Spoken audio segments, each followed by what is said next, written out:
Interlude bersama Ricky Rahim. Oke para noise, kembali lagi di Interlude. Kali ini barengan sama Ricky Rahim. Kalau sebelumnya gue udah ngobrol sama Pongki Barata, di mana gue membongkar dapurnya Pongki. Kita tantang Pongki untuk ngasih tahu gimana sih cara bikin lagu ala Pongki. Yang kemarin di-share abis-abisan sama Pongki. Terima kasih Mas Pongki untuk kebaikannya. Dan hari ini di Interlude spesial banget. Kita kedatangan seorang vokalis yang juga seorang solois dan vokalis di band, salah satu band terbesar di Indonesia. Sedap. Dan hari ini kita kedatangan Muhammad Difirza. Ya, bener halo. nama lengkap lo Muhammad Difirza. Di Muhammad sih, di Muhammad Difirza. Oh di dulu, di Muhammad Firza. Difirza. Oh di Muhammad Difirza. Oh. Panjang banget. Ada pengulangan D-nya tuh. Kenapa Ya. Fir? Emang Itu nama dari ibu sih, dari keluarga ibu. Jadi Oh, ibu dari- nggak mau hilang, kayak ada apa ya, garis keturunan. ini nyokap lo Aceh kan? Arab Aceh ya. Oh Arab Aceh. Nah. Jadi emang ada nama yang khas Di dari itu. keluarga. Ya, Oke, jadi di Muhammad Difirza. Ya benar. Kalau bokap Jawa ya? Bokap Jawa. Bokap Jawa. Nah, ini gue menariknya ya Fir. Gue tuh beberapa kali nonton interview lo. Ya. Terus lo sering mention nama nyokap lo. Oh iya. Itu seberapa dekat sih hubungan lo sama nyokap lo dan seberapa besar pengaruh nyokap lo untuk musik lo? Entah yang didengerin atau sampai Sangat besar dan sangat berpengaruh. Jadi mama tuh bisa dibilang jawaban dari segala kebingunganku. Sedap. Iya, bahasanya ya. Jawaban dari segala kebingunganku, jawaban dari segala keputusanku. Jadi semua keputusan yang kuambil itu pasti ada peran dia di dalamnya. Oke. Jadi solois itu dulu kan ngeband kan gua. Jadi solois, gue minta pendapat, dia bilang jadi solois aja, jadi solois.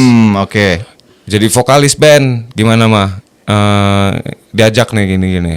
Oh ya udah, jadi aja. Ya udah sekalian gitu. Jadi semua keputusan gua ada peran dia.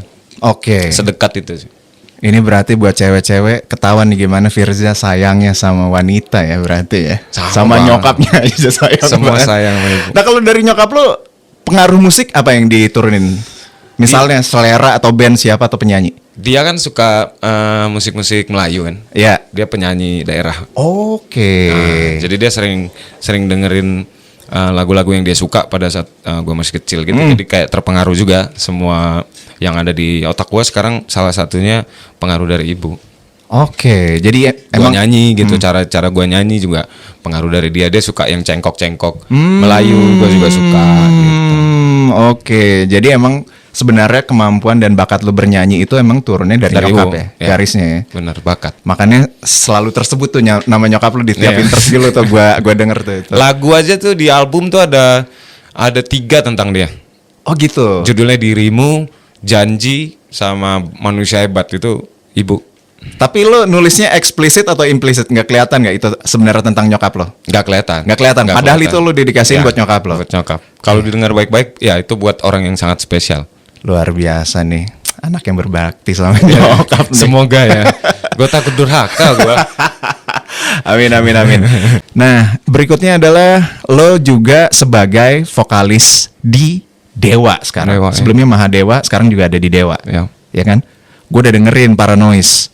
Jadi katanya Firza tuh Rejuvenate ya. Rejuvenate ya. Rejuvenate album. Tapi itu kayaknya campur-campur ya lagunya. Kalau yang gue dapetin itu belum resmi sih kayaknya di YouTube ya. Belum dirilis kan emang sebenarnya kan? Belum dirilis. Tapi emang udah beredar nih rekaman-rekamannya. Ya, karena kemarin sempat live streaming bareng Dewa kan. Jadi yang dibawa itu lagu-lagu dari format masa depan, album format Ya, masa ada depan. beberapa ya. Sama album terbaik juga ada ya. Terbaik ada. Terbaik juga ada. Dan vokalnya Firza pun juga terbaik di situ. Waduh. Nggak, ini bener-bener. Gue dengerin ya. Emang Ahmad Dhani tadi gue juga udah sampein ke Firza nih Paranoia sebelum kita mulai. Emang gue bilang Dhani tuh pinter ya nyari vokalis yang bisa menyanyikan lagu dia. Ya. Dan terbukti sih menurut gue di Elo itu pun juga gue tuh tadi anjing bagus lagi gue pikir gitu. Karena gue belum dengar sama sekali Fir sebenarnya. Setelah gue dengerin emang bener lagi emang harus lo yang nyanyiin gitu. Kan sebelumnya Dhani kolaborasi. Kalau Judika kan Mahadewa ya. Judika Mahadewa. Nggak pernah di Dewa kan. Dewa berarti cuma ada 3 vokalis sekarang. 3 vokalis. Kayak Oh, Toto. Toto 3 vokalis.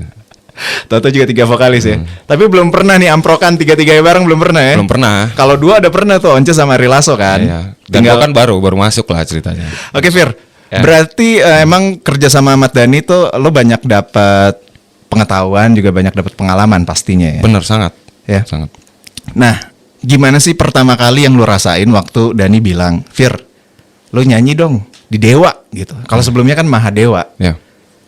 Sebenarnya waktu itu apa yang terjadi di pikiran lo? Apa yang lo pikirin?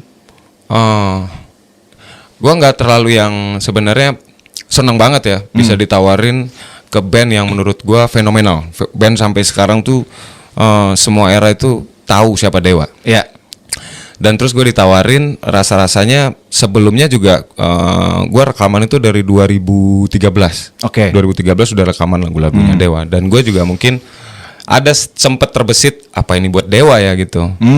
Apa ini buat Dewa gitu. Cuman Mas Dhani kemarin tuh belum sempat ngebahas itu dan terus akhirnya ada beberapa project lah bikin ini yuk, bikin ini.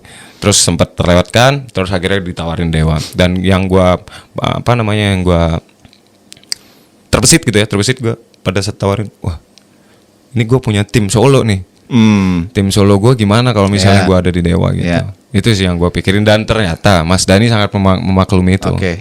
Dia sangat memaklumi itu. Ya udah, ya gimana ya kayak Once sama Ari Lasso aja. Oke. Once juga solo, Ari Lasso juga solo, kamu juga solo. Oh, Biar gitu. Dewa bisa menjadi wadah kamu untuk scene yang berbeda. Oke. Gue pikir lu secara mental bakalan ini malah lu mikirin teman-teman lo ya. Nggak Gua pikir mikirin lu kayak- teman-teman lu. Gua tadi gue mikirnya lu bakal jawab, gila ntar gimana nih fansnya Dewa menerima gue atau enggak. Tapi lu malah Nah, kalau temen lu dulu. kalau ya? itu setelah gue jalanin, Oh, setelah gue jalanin oke. ternyata Bala Dewa tuh sesayang itu sama Dewa. Oke, maksudnya gimana tuh sesayang itu sama Dewa? Sesayang itu sama vokalis sebelumnya. Di antara dua ini ya? Iya. Oke. Jadi tuh ya bisa dibilang gua nggak ambil pusing sih, cuman maksud gua mereka tidak bisa terlepas dari bayang-bayang vokalis Ya, sebelumnya. udah pasti sih. Dan terus tapi ada beberapa bala dewa juga yang memaklumi itu gitu. Jadi seimbang sebenarnya. Iya. Seimbang, cuman sempet kaget aja gue, wah ini gimana caranya nih. Cuman ya namanya juga manusia, gue nggak bisa memaksakan dia untuk suka sama gue kan gitu. Betul. Berarti lo sebenarnya sangat produktif ya berkarya ya? Masih Bikin lagu ya? masih sampai sekarang gue. Pandemi aja gue dapat 21 lagu gue. Anjir. Iya. Berarti setahun kemarin jadi 21 lagu. 21 lagu. Ini salah satunya Bayangmu gue keluarin. 2 album nih harusnya udah jadi ya? Udah dua album. Tapi baru lo rilis Bayangmu. Bayangmu. Nah, Bayangmu ini menariknya Paranoise ya. Firza bilang adalah lagu ini dia bikin karena ada juga influence dari Wizard. Wizard ya. Ini adalah salah satu band yang Firza juga suka banget, Wizard. Sangat, ya. Nah, makanya kan ada ya kalau Paranoise lihat video klipnya di situ ada beberapa musisi, ada Opa Ofirif, udah jadi Opa tuh ya. Ya, jadi Opa. Udah jadi kakek soalnya ada Iqmal Tobing Senayer. Oh, manggil apa? Senair. Senior. Oh, bahasa mana tuh? Senair. Satu lagi yang gue misalnya bukan misalnya sih, gue cukup terkejut ngeliatnya adalah ada Pandu Fastoni itu kalau nama panggungnya. Iya, iya. Pandu itu adalah gitaris dari band Morfem. Itu bising banget tuh soundnya kalau dia di situ kan. Iya. Distorsinya luar biasa banget. Sama dia adalah basis untuk The Adams. The Adams. Nah, kenapa nih lo mengajak Ovi, ada Pandu, ada juga Iqmal untuk ngerjain single terbaru lo? Karena sebenarnya gue kangen sama musik yang pernah gue mainkan dulu, musik rock. Terus kan semakin kemari kayaknya gue semakin ngepop gue rasa. Terus gue pengen ada satu lagu lah biarpun pop tapi ada rocknya, bener kayak ada distorsinya. Terus ada konsep yang jelas. Rock 90 kan. Akhirnya terpilih Rock 90 untuk menjadi konsep di Bayangmu. Ternyata mereka punya keinginan lah untuk ngisi semuanya. Oke. Mas Sofi isi gitar, terus Iqmal juga isi drum. Akhirnya Pandu juga ikutan tuh. Gue isi aja lah katanya, nggak seru nih gini-gini. Iya. Ya udah, akhirnya isi gitu sih. Oke, padahal berarti lo sebenarnya bukan buat kebutuhan lagu yang pertama ya. Lo Bukan. buat bikin konten video dulu. Iya, karena lagu itu udah jadi sama aransemennya waktu itu. Oh, udah jadi semua. Udah jadi. Akhirnya tag lagi tuh. Tag lagi. Oke, dan hasilnya yang bisa didengerin sekarang ya. Iya. Bayangmu itu ya. Bener. Yang gue denger pas keyboard awalnya gue pikir tuh lagu di era 80s terakhir lah, 80-an akhir tuh sama 90s awal. Suara keyboard itu kayak ini apakah Firza ada arah-arahnya mau ke 1975 karena soundnya seperti itu. Tapi ternyata cuma di awal doang. Di awal doang. Tapi referensinya ke situ kok. Referensinya ke situ. Kenapa lo ambil sound yang seperti itu? Maksud gue yang 90s. Apa kalau emang pengen lihat pangsanya, kan pasar sekarang lagi balik lagi nih, ya kan? Mereka banyak yang memakai sound di era 80 dan 90 gitu. Apa kalau menyesuaikan sama selera pasar sekarang atau gimana? Kayaknya ya, gara-gara itu salah satu pengaruhnya. Gua denger kayaknya musik-musik baru sekarang gak jauh-jauh dari era 80-an. Oke. Musik-musik Peter Cetera gua dengerin. Wah iya nih, cuman beda sound doang. Oke. Terus akhirnya coba gua aplikasikan di musik yang genrenya pop rock. Siapa nih? Oh ya udah, yang tahun 80-an gua tahun 80-an 90-an, 90-an khususnya gua dengerin. Ya udah dapat itu, kita dengerin kayak gitu. Terus pengaruh lainnya mungkin karena gua di Dewa juga ya. Ya. Jadi kayak terpengaruh dari musik-musiknya Dewa juga gitu.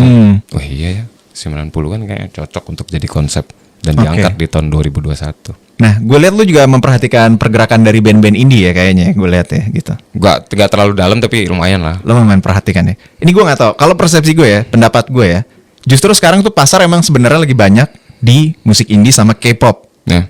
Kebaginya kayak gitu tuh. Sementara di mainstream gue nggak tahu apakah sebesar itu juga sekarang atau gimana. Kan lo pelakunya di industri yang mainstream nih.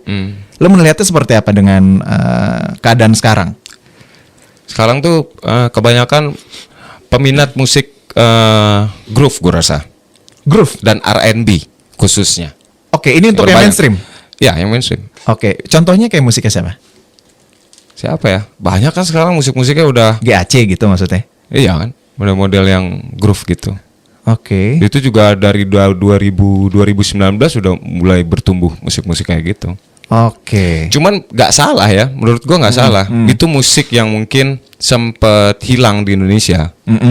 Terus ada lagi muncul Iya, lagi balik gitu lagi, dengan sound-sound yang keren, vokalnya juga keren-keren ya kan. Dan itu karena gua lihat tren itu, sehingga gue penasaran nih, masa rock nggak bisa? Jadi di antara orang lagi rame pakai baju putih, lu muncul pakai baju hitam Iya, kemudian, gue gitu. penasaran gitu. Harusnya bisa. Atau jangan-jangan lu melihat karena Dewa mau merilis ulang lagunya dengan rock, apa lu melihat ini kesempatan yang sama juga nih buat lo? Benar. Band raksasa rock di Indonesia tuh mau rilis gitu. Oh, berarti menurut lu ini udah saatnya. Saatnya rock bangkit lagi. Jadi gerbongnya dibawa sama Ahmad Dhani dan kawan-kawan Iya, nih. iya. Oke. Itu kan suatu kesempatan menurut gua. Kapan sih dirilis? Dengerin cerita lengkapnya cuma di aplikasi Noise. Download Noise sekarang di App Store atau Play Store.